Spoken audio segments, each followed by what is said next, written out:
ahead and get started. My name is Zaria Davis. I have met many of you in the room already. I am the Chisholm Scholar for this year. I am a student at Eden Theological Institute and just really excited to spend the next hour and 15 minutes with you all having this conversation around restorative justice in the workplace. Just to give you all some background on how I got into this, because I think it's important. I have a lot of experience working within the criminal legal space, and restorative justice is used as an alternative to punishment within those spaces. However, in my work, I was working with leadership in a lot of those nonprofit spaces that were doing the work, and they were coming to me for coaching about things that were happening within the workplace. And so although they were pushing restorative justice practices externally, there wasn't work actually being done internally.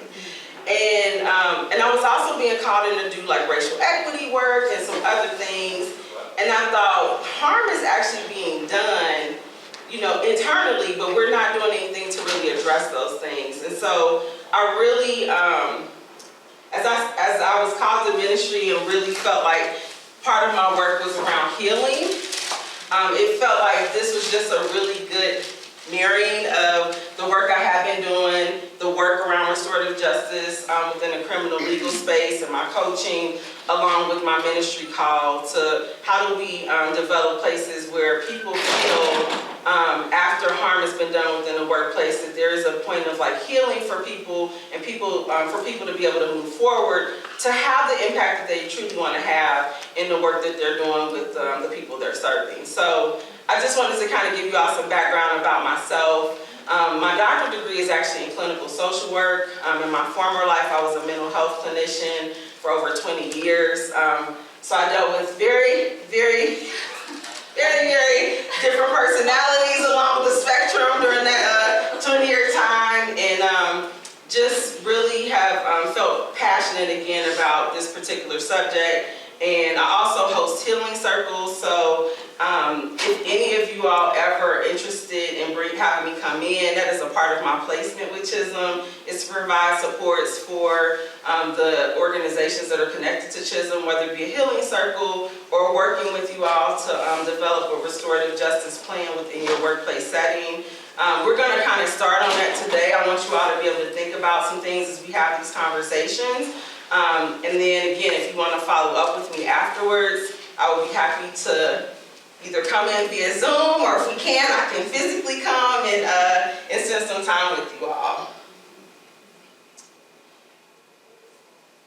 All right, so just some things to consider. I'm a mover, like I'm not really a stand behind a podium person, so this is going to be interesting for me. But just some things to consider when we're talking about restorative justice in the workplace, right? So workplace conflict occurs, right? And it's the result of, oftentimes it results in people being let go. Like it's punitive, right? Like we see harm is done and the first reaction is like, let the person go, or there might be a statement that's made, but the conflict itself hasn't left the agency or the organization, right?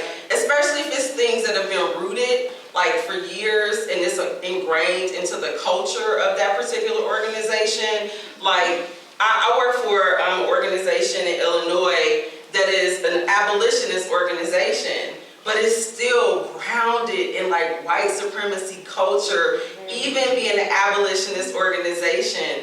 And so when harm has been done, we even had to take a look to see how are we handling harm in these situations. And so a conflict that seems minor, inappropriate behavior that hurts or offends someone. So microaggressions. Have people heard of microaggressions? Like those kind of what we deem as subtle things that people say or do. I was recently at a conference. I was one of 2 women of color in the entire room, and a gentleman who's married to a woman of color, a white male, felt very comfortable in a group setting saying to me, talking about, black people that we serve and saying, you know what I mean, right? Mm-hmm. To me, specifically, in a room full of people. And later on, another person in that space, a white woman, came up to me and said, I feel like I should have said something. That wasn't okay. I felt uncomfortable with what he said, right? And so those types of things happen within workplaces, within coalition spaces on a regular basis. And so how do we address those situations before they really get out of hand, right? And so I've had people come up to me saying like, when I used girl to speak to someone, like just in jest, right? Was that offensive? I wasn't trying to be offensive, right? So, but someone else may have said to that person, I think that might have been offensive. So being able to have those conversations in the workspace is really, really important.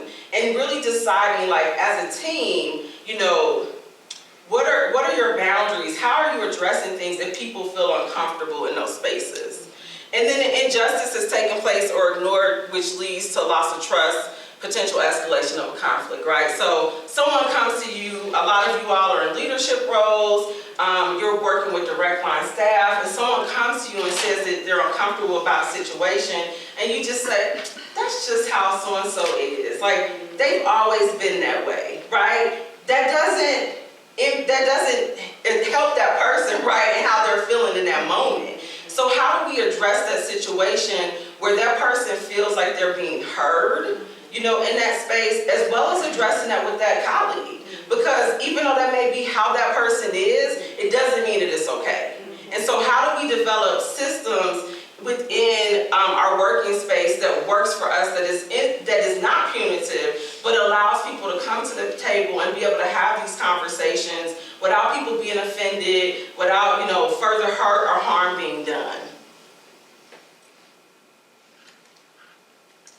So other things to kind of consider, so harm in the workplace, it may do these things, right? It may hinder engagement, increase employee stress, impact the morale and retention. It may lead to workplace bullying as well as performance issues. So it's something that you all should consider, you know, how are you all addressing things like post-conflict within that environment? So I'm going to open it up to people, and it may not be where you currently are, maybe someplace you worked years ago, but what are some things that when you think about harm in the workplace, or it could just be a general thought, like what are some things that kind of come up for you as we start having this conversation? Okay, this actually just happened. My executive director and I tried to have our 100-year campaign is about making good trouble. So as a nod to John Lewis, we attempted to have, you know, the two white lead team members present what that meant in terms of John Lewis, and we included clips in our presentation of him speaking about Bloody Sunday and where that saying came from. It created so much harm in our workplace, and to the point where it further divided, and it didn't need to. And so we allowed the space for the hurt, and we allowed them to speak however they felt about it, and we just took it and apologized. But now past that, we're sort of stuck. We don't really know how to address it in an appropriate way. So we're just sort of stuck in this spot that we don't know how to get out of. And it was never with bad intention. We just clearly we screwed that up. The video apparently was a trigger that we didn't understand. Yeah. So we triggered and we created harm, and now we don't know how to fix it. Thank you for sharing that example. And I think that that is a really good example, right? Like, even when we have good intentions, when we're trying to elevate like certain people in our worlds or equity or, you know, just different things like that, oftentimes if you don't have a point of context as far as like where that originated or how it may, you know, resonate with certain people, especially if you have staff that are people of color and you are a white-led organization, you know, it is really important to have those conversations ahead of time. And to also give trigger warnings, right? Because it could be that, it could be something around like violence against women or children, right? Because in the work we're doing, we're experiencing that, or the aging, right? So we want to be mindful of like what could be potential triggers, and then be able to have those kind of conversations. As it relates to what you just said, the fact that we're in this space, that'll be an opportunity, and maybe we can talk afterwards to discuss that, because I think that it is what comes next, right? Like, so you've apologized, but then what steps do we need to take after that to make sure that there is that place where everyone feels like they can move on, right, into that next phase of working together. So thank you for lifting that up. And I guess the other piece for me is the unconscious bias and those microaggressions.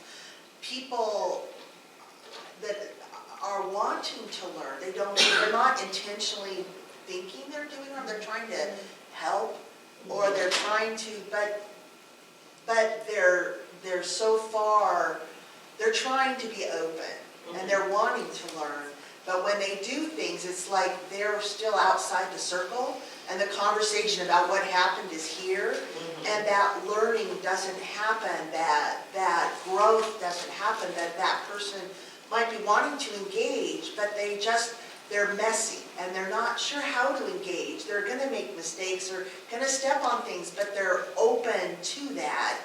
And I see that in congregations. People are open to hearing, not always, but there are some who are open and wanting to engage, but it's messy, and they step on things, and there's that piece of, how do we go ahead and just open it up and let the messy people, let it all come in, and let everyone come in and be open. I guess one of the healing things in my own life was at my church in Eugene, when we had we invited the leaders from our Muslim community to come in, and we sat in a circle, like 30 of us in one of our rooms, and we just had conversation and asked questions, and were able to hear how they felt, what it meant for them, and it changed me, it helped me grow. And it would be just wonderful if there were more opportunities, because I think there's people who do the microaggressions, who do the unconscious bias, that there's not awareness, because they've always been outside for so long. It's so unconscious that it seems like there's a barrier to that. Yeah, I appreciate you lifting that up. What I would say is, first of all, oftentimes when you are in a position of authority, right, you have the power dynamic. So you can't just necessarily go to your staff like, tell me what I did wrong, because they're automatically going to be like, nothing happened, we're good, right? It's all good. Yeah, and so I think that what has to happen is you have to take a step back, right, and actually sit down with them before you're addressing the harm and say, how do we address this as a team? How do we develop processes so that if harm is done, intentionally or unintentionally, what are the steps we need to take as a team to be able to move forward, right? And so I think what happens is we're more reactive than being proactive in these types of situations. So something happens and we're like, okay, I gotta fix it, I gotta make it right. And so what I'm saying is that we have to be on the front end of that. So we have to go back after something like this and say, hey, I went to this session, I really want us to come together and talk about what would a plan look like. I do executive searches for nonprofits, and one that I've recently worked with, we did a staff survey. Oh my gosh. I'm just trying to hire somebody, help them find a new person, right? And when I got the feedback from the staff, I had to go to the firm I work with, and I was like, so can we address all this harm that's been done that these people are talking about before we try to bring somebody else into this? And maybe with the expectation that that person's gonna fix it, right? And so that hasn't happened. We're going to be meeting soon, but they have to have a plan to address that harm, because the leadership doesn't even see it, right? They don't even know it exists. And to me, the very first thing that showed up for me that I heard was when we created the survey, they said, can you take these things off because we might be able to be identified, right, based off of certain things that we, like our teams or whatever. So we removed it, right? And then once we removed that, whoa, it all came out, right? I'm like, okay. So I think that even being able to get feedback, you have to be able to be willing to hear from the people that are on the ground about how things are affecting them, is really, really important. And then you can work to develop plans and processes as far as how you want things to, grow within that space. The other thing that I would say is, when you're talking about like microaggressions and things like that, it's really important that people are willing to do the work, right? Like everyone has to be willing to get messy, as you mentioned. So it can't just be the CEO and the online staff and all the other folks in the middle are like, this will be done. Everybody has to be invested in the messy work, right? So no matter what area of the work they're in, whether they are the person driving the car, delivering stuff, or, the person out in the community, all the way up to the CEO.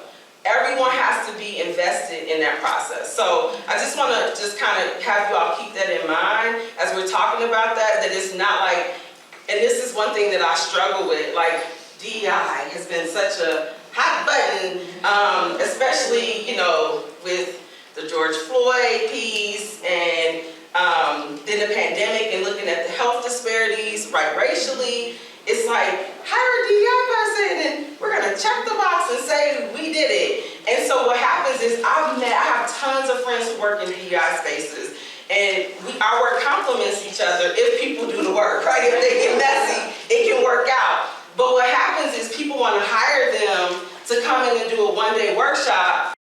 They say we did that, and then they go back to the way things were, right? So there has to be follow-up. So even when you have people that go in that want to enlighten people and offer all types of readings and all kinds of amazing things, the team has to, one, be willing to follow up and follow through with that. But then there also has to be this component where whatever harm has already been done, it is being addressed. So it's a combination. Like I feel like our work complements each other, and it has to happen. How do you do that? How do you make everyone to come and be willing to do that when you have people that don't even realize that what they are doing is wrong? Yeah.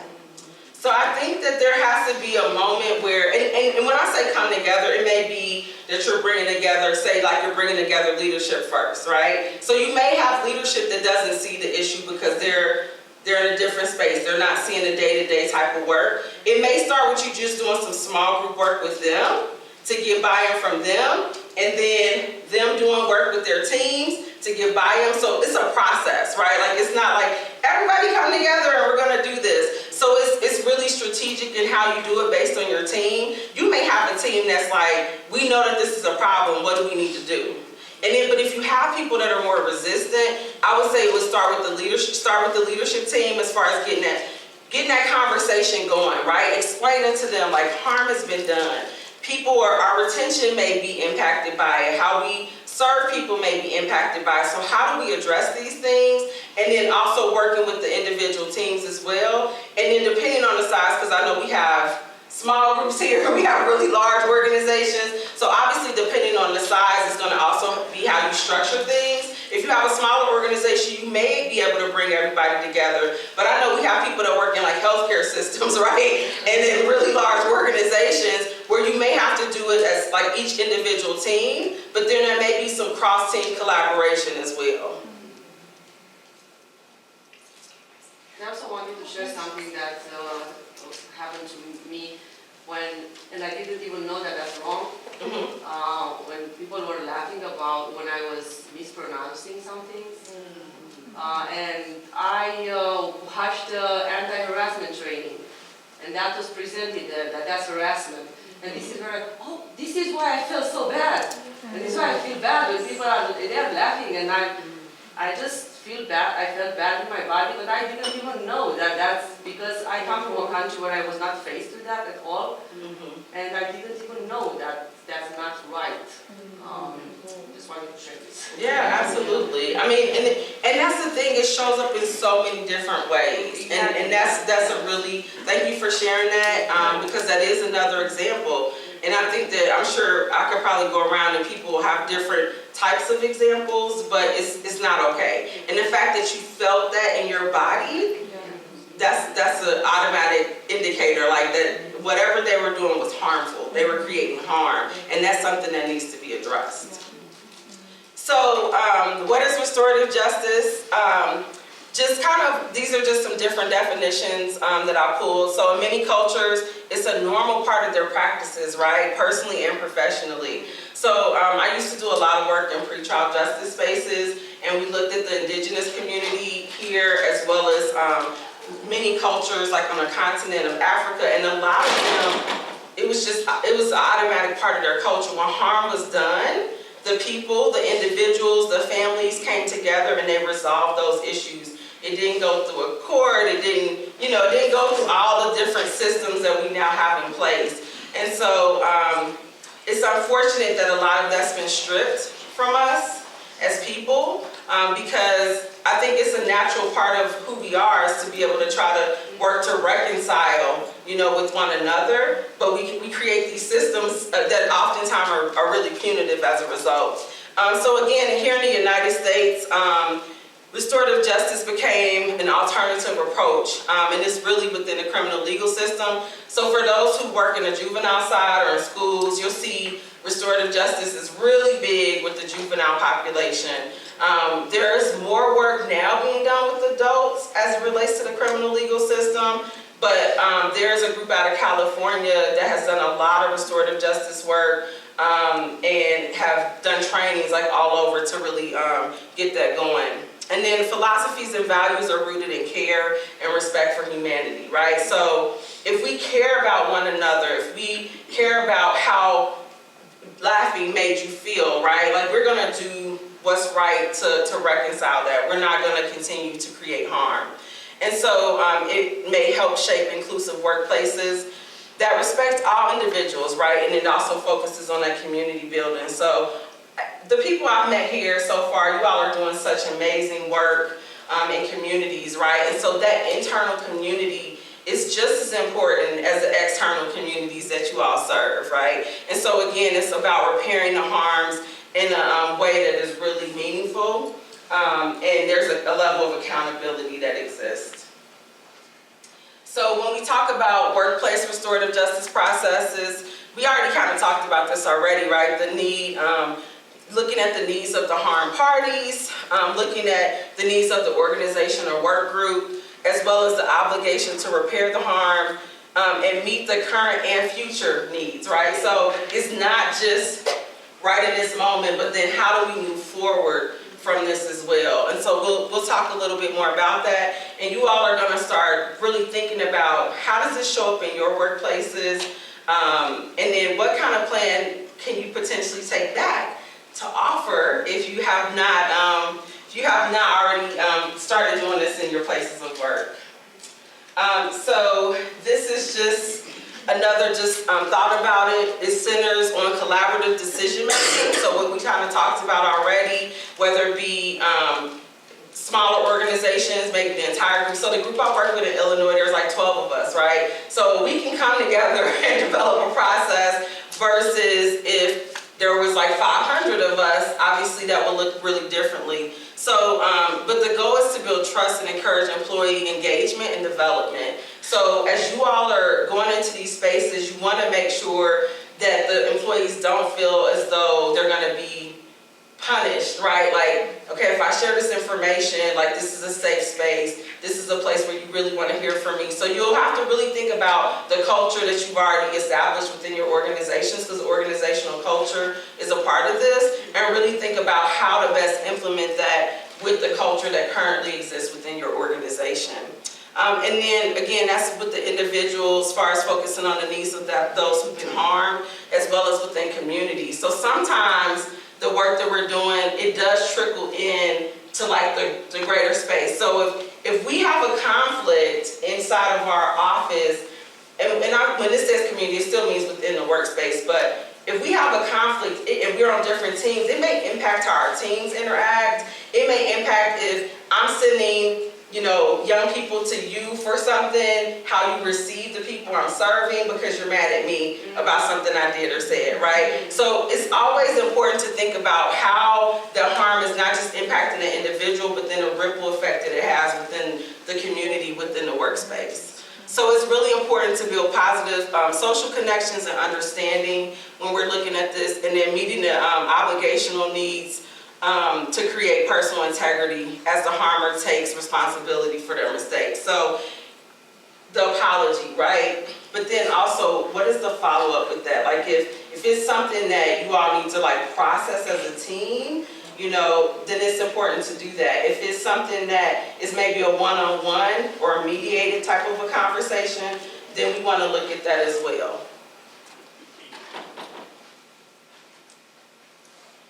Let me get this right. I got a Mac, so I'm like trying. So we'll explore the following, right? And I want you all to think about this: who's been harmed, what are their needs, and who is obligated to address these things. So when you think about harm, and we've heard some situations already, who do you all think can be harmed in a workplace?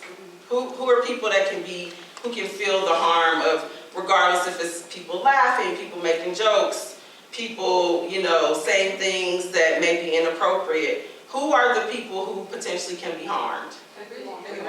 Everyone, right? Exactly. So when we are thinking about this, we have to look at it from a scope of, it could be that CEO, it could be the person that's wiping down the tables, it could be, the driver, it could be anybody, right, that feels that. And so we have to always consider what the needs are, right? So we aren't going to always know if a person feels hurt, right?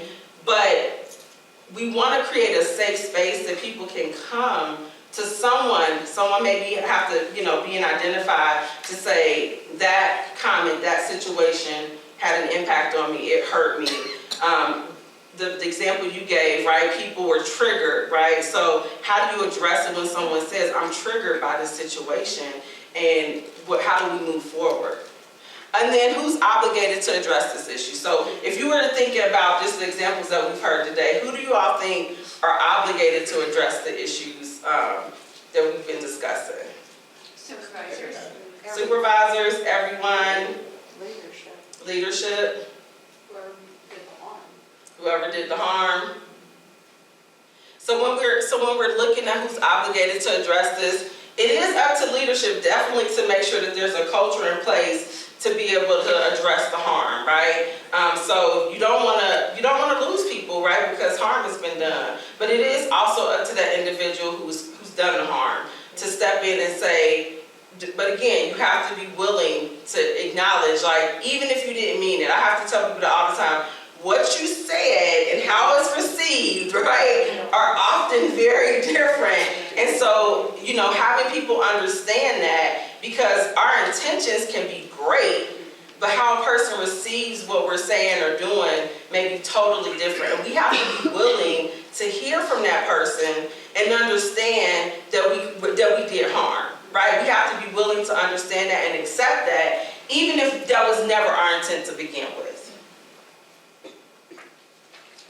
So these are some just other examples of like how it may show up in a workplace. It might just be miscommunication, right? Like sometimes we think it's a certain act, right, that a person does, but it might be something really what perceived as minor miscommunication or misunderstanding that again was not intentional. It could be, if there's like power dynamics, it could be a threat to a person's employment status. So you may be talking to someone and like you're a supervisor and somebody's done something that kind of rubs you the wrong way, and you may say something really out of frustration, but that person may feel like their job is at risk now, right? And so you didn't actually mean like I'm gonna get you fired, but whatever you said to them made them feel really uneasy, and they feel as though, okay, if I keep pushing this person's buttons, they may come after me.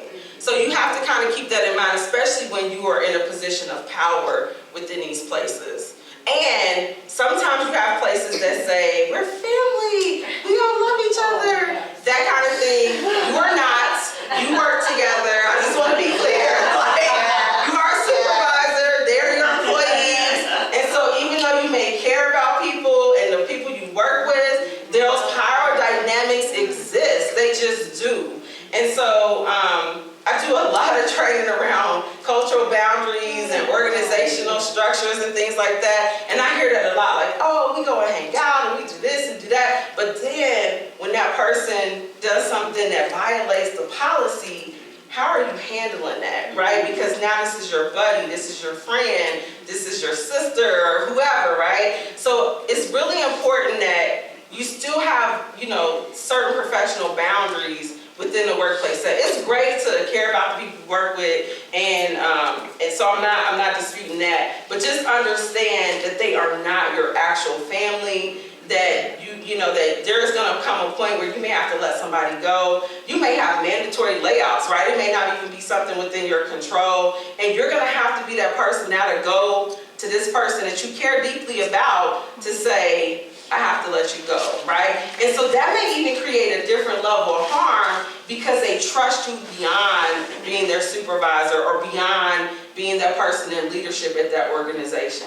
So I just want to lift that up because I hear that a lot when I go to places, and it's like, How do you change that culture that's been in place for a really long time? So if that's the culture that's been there for a long time, and then changing it sometimes is now creating feelings of like, oh, so we're not a fan? Like I'm seeing it the other way too, like changing that, because that blurs boundaries, that whole, oh, we're family, we're one, we're not. So we noticed that, and we're trying to change that culture, but we're finding a lot of resistance or feelings of like, almost like a sense of loss from the staff, that we're changing that dynamic has been really hard. yeah, I mean, I think that when you create something like that, right, like, and you're trying to move from it, I think it's about processing it. It may be a loss, right? You may be grieving it, but it's about processing that grief, right? So you can't just say, we're no longer a family anymore, like everybody go to your corners, right? Like you have to really take time to process, like, why is this challenging for you, right? Why is this movement difficult for you? Why are you having a hard time with this? Because there may be other things, right, that they are getting in that space of family within the workplace that may have something to do externally, has absolutely nothing to do with that. So it's about getting to the root of like, why is that so challenging for them? What is so difficult about that transition? Because at some point, if mom has to fire you, then what? Yeah. It creates an uncomfortable dynamic. Exactly. The awkward thing too is when you're peers, but then one person becomes a supervisor. Oh, there you So go. that's our family, and now We're it's not not family the same. anymore. Yeah. And I just think it requires like conversation. I'm a chaplain in a local hospital, Okay. and when you put down threats to employment status, I went to a meeting for staff, and it was so painful to hear how nursing staff, men and women, are dealing with angry patients. And it just seems like there's this kind of like permission that people are allowed to be angry. And one of the things that came out of the conversation was the nursing staff felt like they had to take it because this particular hospital group does those surveys, like you came to our hospital, you know, how was your satisfaction?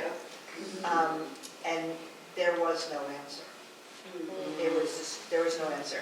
So I approached one of the staff members that was leading, and I'm like, as chaplains, we could be the response. And of course, there's layers of things that happen in hospitals with chaplaincy, of course, but it was really interesting because this is post-COVID.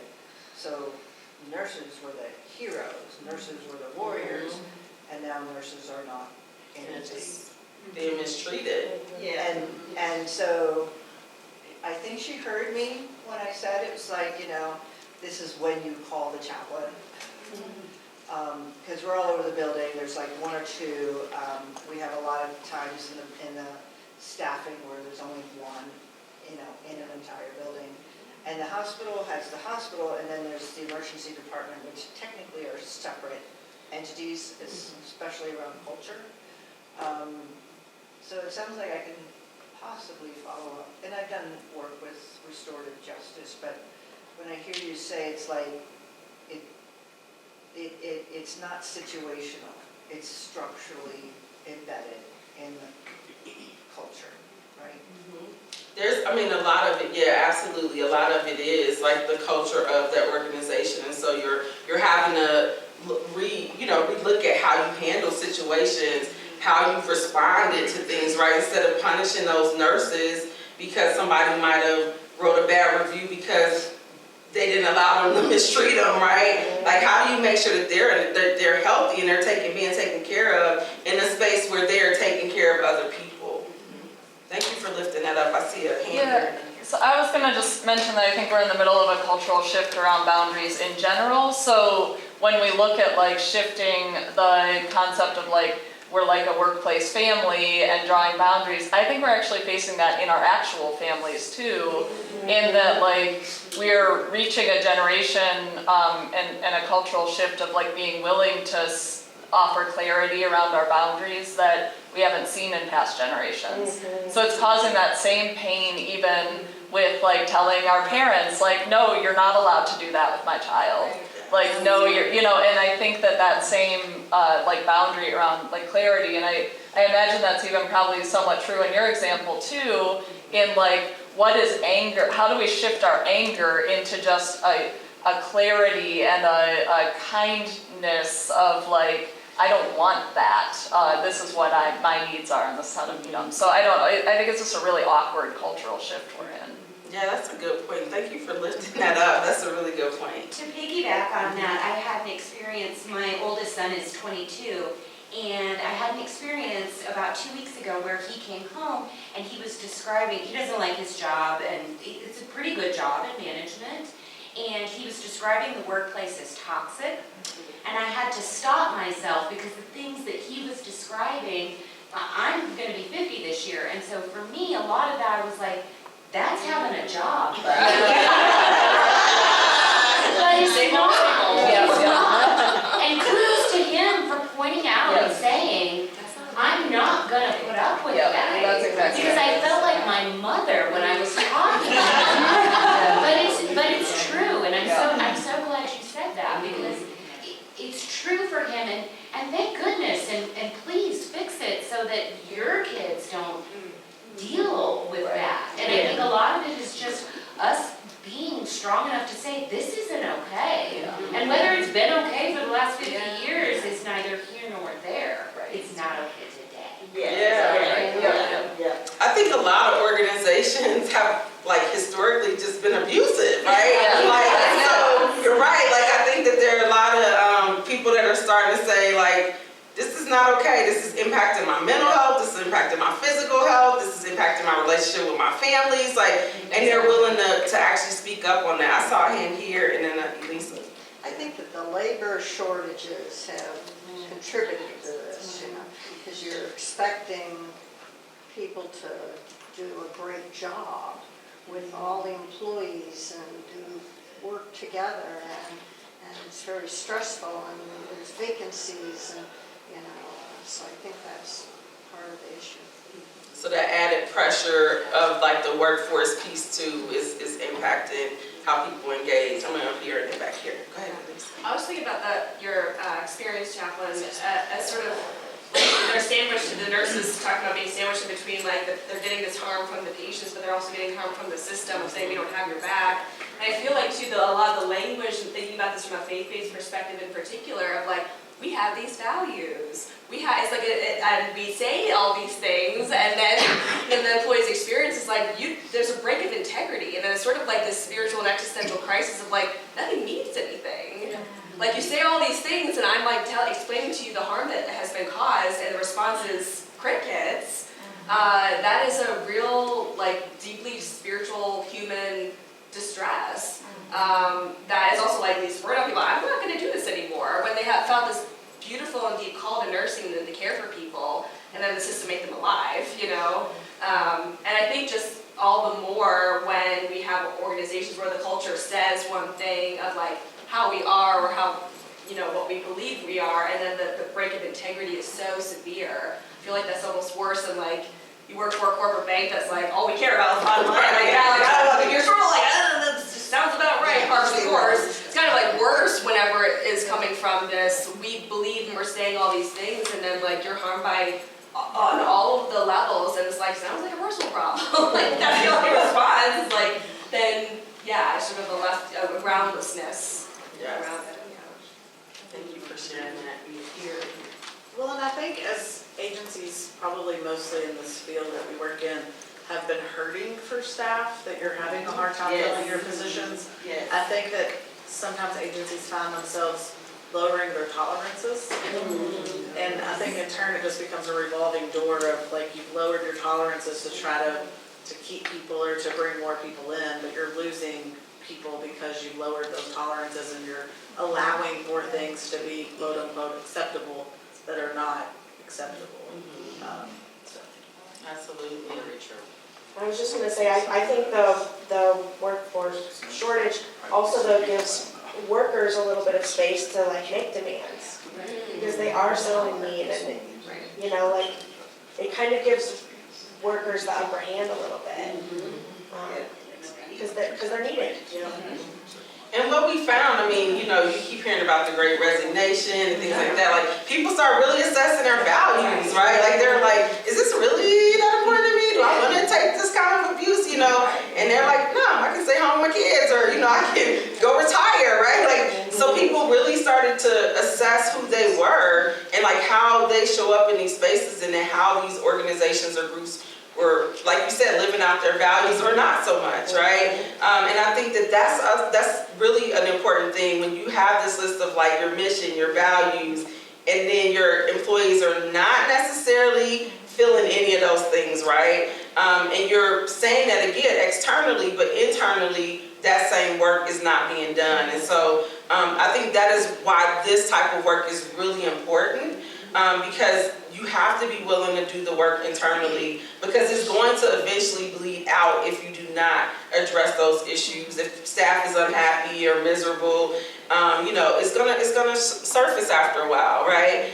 Some other things that it may show up is unmet needs. And so you talked about like staff shortage, maybe people being overworked, not feeling supported, not having days off when they originally had days off, right? It can show up in a variety of different ways, and then broken trust. So you go to your supervisor, you go to people and you say, hey, this is an issue, and it's kind of like, as the example we just heard, right? Like, I'm being mistreated, and it's kind of like, well, you know, these surveys go to the high-ups and, you know, it's going to impact our money and, you know, all of those things. So that trust is broken, right? They're not going to keep coming to you as their supervisors, their lead, if they feel as though they can't trust you with what they're sharing with you. So these are just things to kind of keep in mind.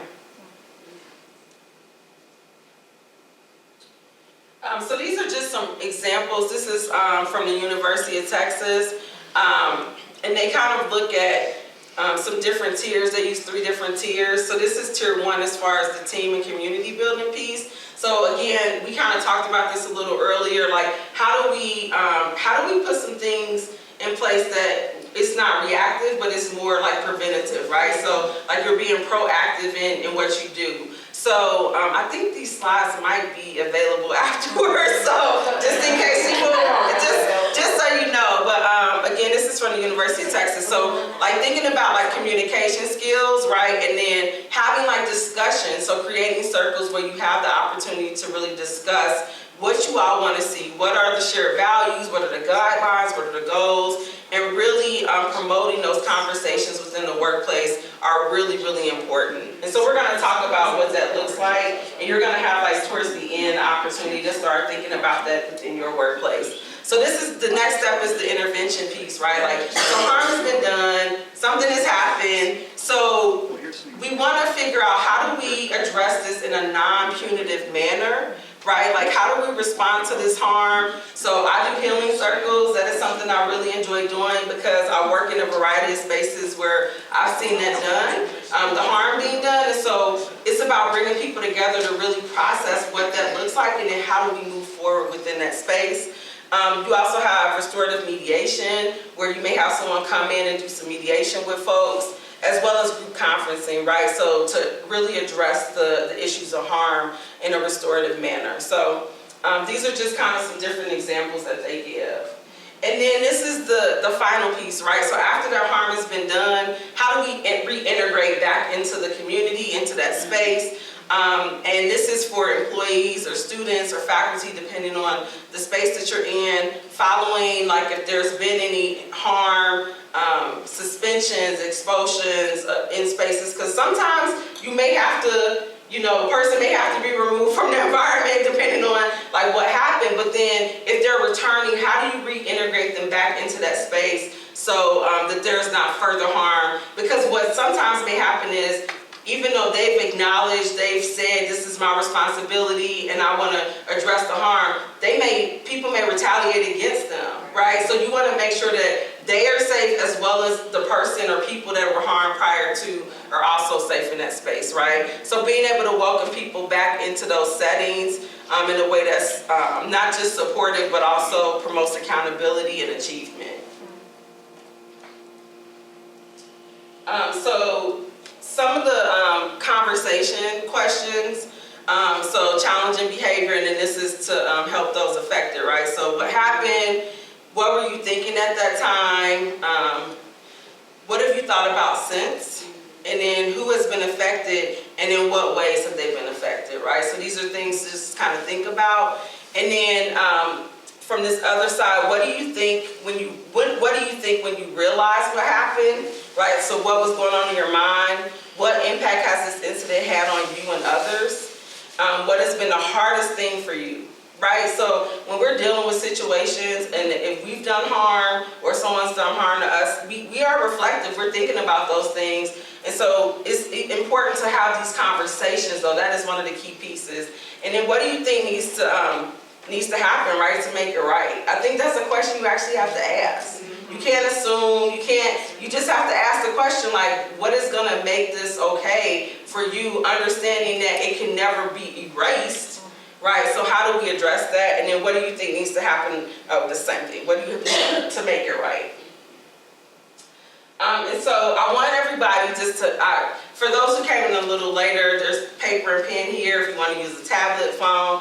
I want you all just to take about 10 minutes. If you are here with your colleagues, great. I know a lot of people are here individually, so you can work even in small groups if you like. And just consider what are steps that your organization may currently take, right, to address workplace harm. And then think of examples that may have surfaced. We kind of talked about that already, that could have been handled, though, in a more restorative manner. So think of some of those examples, and then consider your current policies. When you think about the policies at your workplace, are they restorative or are they more punitive? And if they're punitive, in what ways may they be more restorative? So if you all want to just break up into some small groups, you don't have to, you can write down if you think these things may be helpful for you to take back, or you can just speak amongst yourselves just for a few minutes on this, and then we're gonna go to another phase of this. Do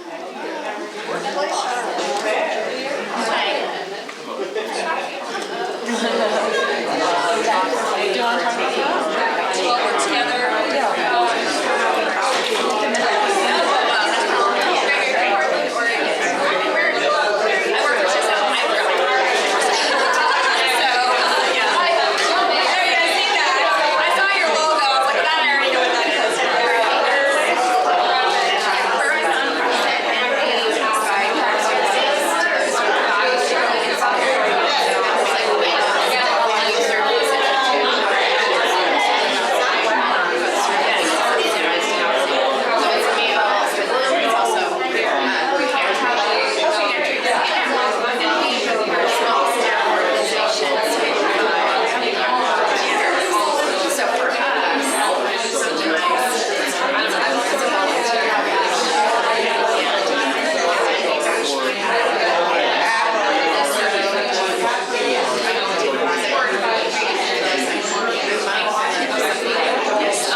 in the conversation that you all had with folks? Anything that just spoke to you or gave you some inspiration from the conversation around potentially putting this practice in place, or if you already have this practice in place, reinforcing if you do, because that's awesome. Any thoughts from the conversation? I was gonna say that when we were talking about policies, you know, looking at policies from that restorative point, you know, we have a whole bunch of policies about sexual harassment, you know, all these different things. We have policies for volunteers, you know, and I guess, and we've looked at policies as far as diversity and equity and, you know, how do we make accommodations and all, but I've never looked at and thought through making the shift supervisorily and human relations wise, how can that policy be more restorative versus punitive? And that thinking and shift, I think, is what kind of sparked, you know, like, how do we look at that in a little different way? Appreciate you lifting that up. We didn't really talk about this, but some of what we were getting at, and this whole entire conversation lifts up for me this shift from personal accountability to a collective or kind of corporate communal accountability for who we are and how we want to function as individuals, but also as organizations. And I think we're much more accustomed to that more individual accountability, which translates then into punitive policies, than we are a more collective. Yeah, I think it's reflective of us living in the United States, right? Like, I mean, it's a very individual, like, the way we're set up is like from this individual lens, right? And we don't oftentimes think of community or impact outside of ourselves, unfortunately. And so it is a rethinking of like how we move in these spaces, how we lead in organizations. So I appreciate you sharing that. Any other thoughts? All right. So, go ahead. What does a restorative policy look like? Because I can't think of one that we have. So, It's particularly restorative. yeah, and so what I can do is I can kind of send some examples. I can actually add them to our, like a PDF, I'll add that on. But there's several like examples that I've seen where it'll say like, instead of like automatically like terminating a person, right, or suspending them, they may go through some type of mediation process, or they may go through some type of counseling or that sort of thing. So what I've seen in a restorative way sometimes is when a person may have a substance use issue, right? Like some people have policies where they wouldn't immediately terminate somebody, where they would give them an opportunity to go and get treatment and work with them to like reacclimate back into the workforce. I think that's one of the few times I have seen it in places, right? But there are other ways that you can address other issues as well, but that's just one that just stands out that I think is a little bit more common that people utilize. We've done behavioral covenants. Like I have one with a staff member at my, that I have that we were having specific communication issues, and so we developed a behavioral covenant that really is two ways, and it's something that we refer to often. Yeah, and so instead of just that write-up and like you're you know, like you have one more strike and then you're out kind of thing, being able to put some things in place to work together with that person, you know, to see, especially if they have things that they just need to address, or maybe it's things that they aren't, you know, they don't necessarily automatically know that they're doing, but it's creating harm.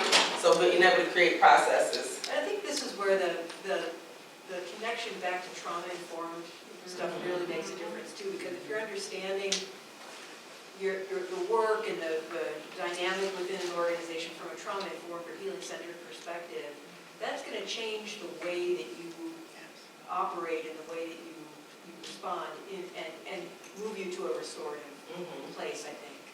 Absolutely. You know, with the example of substance use, you know, understanding that from a trauma-informed perspective. Right. It changes just the nature and the way that you look at that. But even, well, I was going to say, even part of our conversation our group had was like low performance of staff. And I saw that happen, during COVID. It was just like sometimes people just escaped, or they're like, well, they can't replace us because they can only find so many nurses, so I can just kind of coast for a while. And it's kind of like, we were talking about bringing like a restorative practice, where just kind of gather them together and let them hear from each other, like coworkers who are picking up more of the load because other people are kind of coasting, and, hearing from each other. Is there a way to restore? And I think that the trauma-informed care, the understanding of what people have gone through the last 2.5, 3 years of their lives, restore those people who may have been good employees at one point and are now kind of feeling like they're burned out, but they're there. But how to restore the workforce so that everyone is kind of feeling like, yeah, I need to get back. I need to get back into those boundaries. I need to be part of the team. I need to be more, I need to take responsibility. I mean, how do you create kind of a restorative work environment where those people can kind of rise? Thank you for sharing that. I saw a hand here and here. One of the things that the conversation sparked for me is literally unlearning. Because, as it's been mentioned, it's like we do so many things generationally. You've been in your job for 15 years, you've been in your job for 5 years, so I know more than you do. And I think the younger generations are really saying, it's like, no, you don't. and to be able to lift that up and make it more of a lateral relationship, and being able to say that, it's like, and I'm being extremely biased, so bear with me, but it's like an older person does not always really know what's happening in, society or culture or in environments, as the new people, as the younger people come into it. And it's kind of a new concept that I'm playing with in terms of the restorative practice, is how do we process that unlearning so that we're not unconsciously causing harm. Yeah, and it is so important, like the voices of everyone, right, are important, not just one particular person in leadership or a team of people in leadership, but all voices. Yeah, I was basically going to say that I had a quote on my desk that said, what people help to create, they help to sustain. And so one of the things that we're doing is like getting feedback from everybody around the ways that we're tracking, whether it's work or performance and all that kind of stuff. Like these kinds of ways of checking in together, we don't want to be the ones to create them and then say you got to follow these. But how do we have conversations? So because looking at it again, we're coming from what we've learned or what we know as folk who are working people or whatever, and things are different now. So I think the other thing is, if folks are coming back and aren't able to come back the same, what needs to be different so that they can show up fully, rather than having them come back and getting in line again, right? What boundaries need to be revisited? What policies need to be revisited? And have it be very collective. It takes longer and it's frustrating. And I say this as someone who has staff and apprentices, and we're trying to figure out what's some equitable way to hold these spaces. But also realize that it's about the people and not about the job, even though we need the work to get done. And if we can come at it from that way, and as someone who did come from that old school work, blue collar working folks, right? We have the sense where you show up, you do this, you do that. But I'm also learning post-COVID and in the midst of living with depression and all that stuff, I don't have to show up the same. And people need me to show up differently. And I need other folks to show up differently too. And how do we figure this out for the well-being of the work that we're trying to provide, and not because I want you to stay or because this or that or the other. And it's messy and it's hard, but it's important. Absolutely, absolutely, yes, thank you. And that's the thing, that collective leadership is so critical. The messiness, getting into the work, all of those things are so important. The voices of all people within that space, being able to hear from people and their perspectives, and then building from that point. So here are a few benefits, because I want to be mindful of our time. So basically, again, restorative practices that are offered allow for healing and transformation, right, in the workplace. So when we start really putting those things in place, you're going to see changes in the workplace. Hopefully you will see positive changes, right? and if you're hearing from your staff and you're making those changes, even how people show up, how they serve the people that you all are serving, all of those things are going to be impacted. It's going to be that trickle down, up, and everything else. Participants are more open, right, to share what matters to them and understanding what's important to others. So I think that that's an important thing to consider, right? When you're thinking about this, you want to have it as an open space for people to really be able to be heard and to be open to also hearing. And so when people feel like they can be in that space and actually share without being punished, without, it being used against them in their evaluation, those types of things, they're going to be more open to sharing with you on helping you build out what you really want to see happen. And then that last piece, an organization has the ability to offer and respond to the needs of their team and bridge understandings between differences. So, we talked a little bit about that earlier on. So there may be things just that are different about, we're all different people. Everybody in this room, right? We all have different lived experiences. So how do we create a community within these places where we're able to bridge those gaps? We're able to learn from one another and be able to build from each other. And so that we are limiting the amount of harm that is being done, whether it be intentionally or unintentionally. So we're not going to have enough time to do this circle I was planning on doing, but this is an example of a restorative circle. So again, it involves members who are directly or indirectly involved in a conflict. I was going to try to give an example, but we have a pretty big group, so it's probably been challenging anyway. It happens a lot of times in small organizations. It can be like the whole staff, like I mentioned. I work with a team of 12, but if you're in a bigger organization, it may just be like that core team where the situation may have happened. It's about, actual physical circle where people are facing each other. You set community agreements, right? So are people familiar with community agreements? So setting those community agreements ahead of time, and people use different terms. I don't like ground rules and stuff, that sounds so punitive in my mind. So what are you all agreeing on as a group? And then members are asked questions and there are prompts that are connected with that. And then each person has an opportunity, right, to share. They don't, I always say people don't always have to share. Some people may pass. It's okay to be silent in those moments because sometimes people are taking things in. And then really the goal is to have an open space for shared understanding, empathy, and dialogue, right?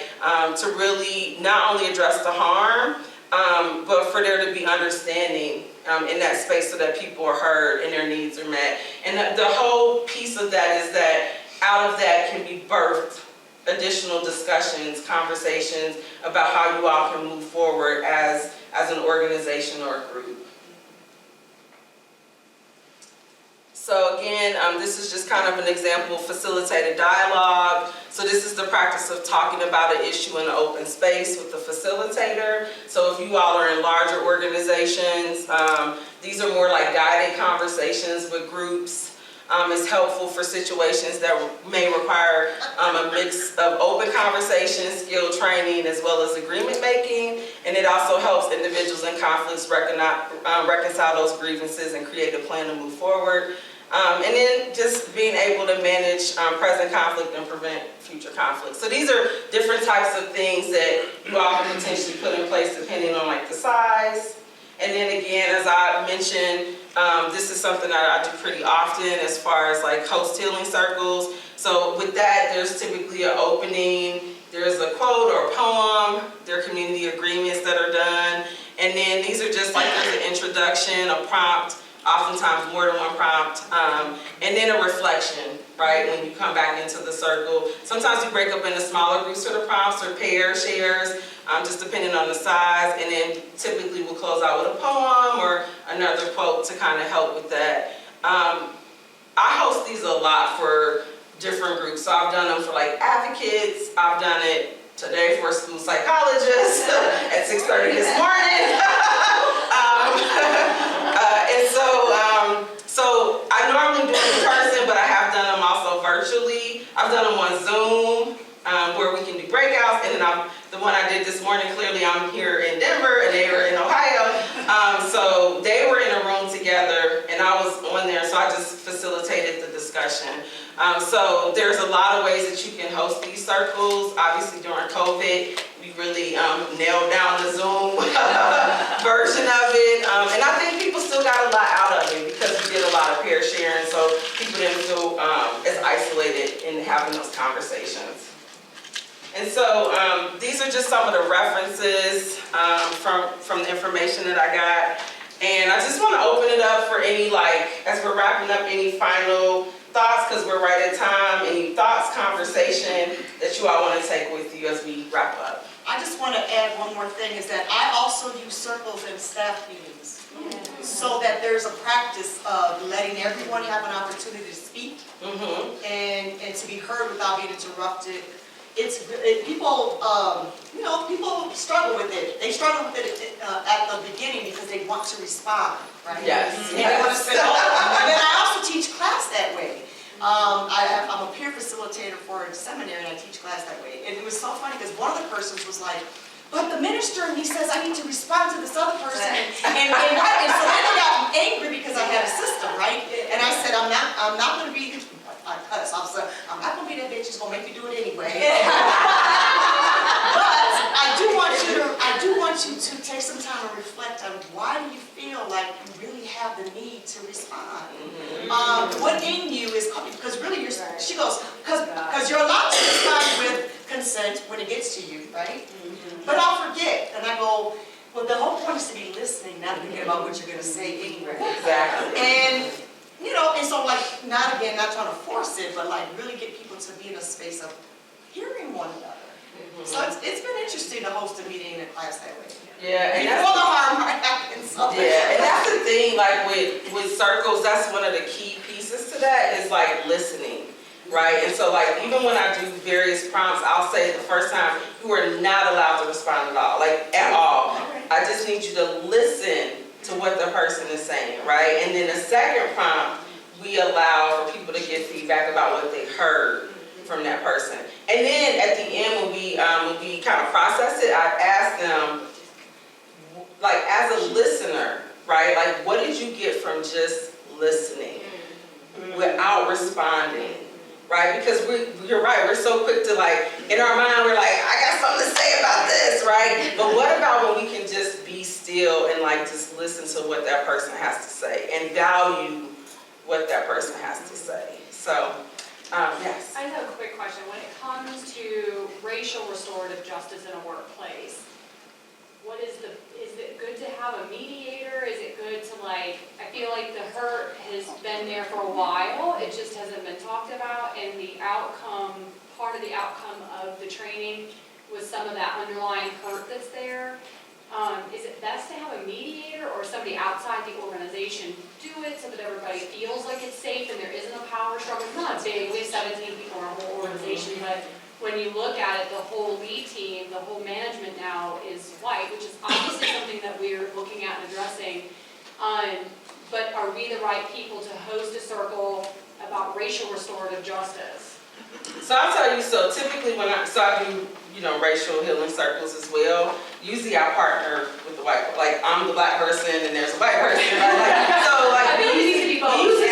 We do them in pairs a lot of times, and that's how we do it. I know a lot of the racial equity trainings are done the same way, just because especially if you're talking about power dynamics, right? And you're the supervisor, it's we're gonna now do this circle. Everybody's gonna be okay, that's my job, right?